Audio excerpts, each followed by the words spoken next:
Amen. Hallelujah. Praise the Lord. On this Friday, on this December the 10th, may God bless every one of us who are gathered here in the presence of God in this early morning time. I greet you all in the precious name of our Lord and Savior, Jesus Christ. The word that we are going to meditate today is taken from our Holy Bible, from the book of Prophet Isaiah, chapter 3, verses 10 and 11. Isaiah chapter 3, verses 10 and 11. Say to the righteous. Isaiah chapter 3. Yes, sister. Isaiah chapter 3, verses 10 and 11. Say to the righteous that it shall be well with them, for they eat the fruit of their doings. Woe to the wicked, it shall be ill with him, for the reward of his hands shall be given him. Praise the Lord. Hallelujah. Let's thank the Lord for the wonderful word that God has given us to meditate this morning. As sister read, the word of God says, say to the righteous that it shall be well with them, for they shall eat the fruit of their doings. Woe to the wicked, it shall be ill with him, for the reward of his hands shall be given him. Praise the Lord. Hallelujah. So God is talking about two sets of people. One of them are righteous people and the other are wicked. God says what will happen in their life, how their life will be. For a righteous person, the word of God says it will be well with them, it seems. Amen. For a wicked person, it's woe to them, because it will be ill with them. And both of them will eat the fruit of their doings. Hallelujah. So I just saw one thing over here in these two verses. These verses are compare and contrast verse type. And here I saw something so beautiful. See, the Holy Spirit, he says, when he's talking about righteous people, he says it in the plural form, right? Say to the righteous that it shall be well with them, for they shall eat the fruit of their doings. But when he talks about the wicked people, he just talks in a singular way. For woe to the wicked, it shall be ill with him, for the reward of his hands shall be given him. So we see God wants more righteous people. Praise the Lord. He doesn't want anybody to be wicked. Our God is so great in love. Praise the Lord. Hallelujah. See, whatever, it's our choice, right? Our God has already given us all a free will. When he created man itself, he has given man a free will. Not only after the fall of Adam, even when Adam and Eve were created, they were created with free will. They can choose what they want. It's up to them. God doesn't, manipulate them. God doesn't force them to do anything. He gives us a free will. But he tells us the consequences. Amen. Every choice that we make. Hallelujah. They say, right, every responsibility comes with a privilege. Every privilege comes with a responsibility. So if a child is given a phone or cell phone, parents will always say this, right? This is a privilege that you have been given, but it comes with a responsibility.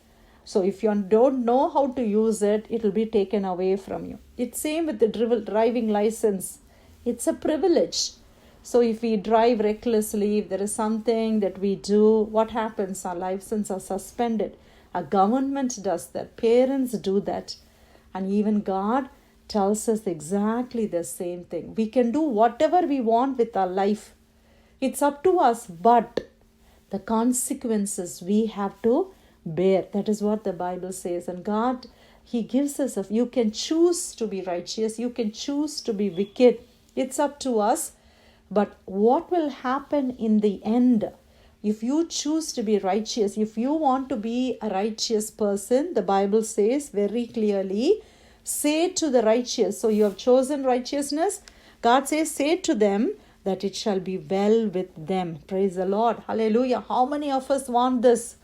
If you really want to have a well-blessed life, then God says you have to live a righteous life. And more than that, for they shall eat the fruit of their doings. They will eat the fruit of their, whenever we do the righteous things, There is a reward with that, and God, we will be blessed with the rewards. But what happens to a wicked person? If a person wants to do wicked things, he chooses. He says, I don't want to do the righteous things. I want to go to the wicked way. Okay, it's up to you. But what does the Bible says? Woe unto the wicked. It shall be ill with them. Nothing will go well with them. It will be ill with them. It will not be fruitful. It is not going to be okay. Things are not going to be all right. That is what Bible says. For the reward of his hands shall be given to him. If we cheat somebody, somebody is going to cheat us. That is what the Bible says. If you rob somebody, somebody is going to rob you. So the reward of his hands shall be, whatever is the reward for him, it will be given back to him. Hallelujah. If you are selfish, if you don't want to help, then people will not be willing to help you when you are in trouble. So wickedness comes back with wickedness. Hallelujah. If you throw a ball at a wall, it comes back to us. It's exactly the same thing. If you do the righteous act, righteousness is going to come back to you. If you do the wicked things is going to come back to us. So God says, although God has given us a free will, although it's a choice in our hands, we have to look at what is going to be the consequence in the long run. What will this produce? If you go and invest something, maybe your money, or you're investing in gold, or you're investing in a land, we always think, what will happen after 10 years from now? What is the return that I'm going to get back, right? Even with money, if you're thinking like that. Our actions, our choices in life, we choose so many things, our decisions that we make. Just remember, after 10 years, after 5 years, after 20 years, where will I be? What will this result? What will be the reward that I will get? God says, if you choose the righteousness right now, it will be well with you. You will be blessed. Everything will go well. But for wickedness, God says, it will be ill with them. So it's a choice that we can make. Depending upon this verse, it's up to us. But let the Holy Spirit guide us, and let us all make the right choices in our life. All the privileges that God has given us, all the blessings that God has given us, every choices that we make, every decision that is on our table, let's ask the Holy Spirit to lead us and guide us to make the right choices, so that we will earn the reward at a later stage in life. Hallelujah. So that we will eat the fruit of our doings. Praise the Lord. Let's thank the Lord for the wonderful word that God gave us this morning.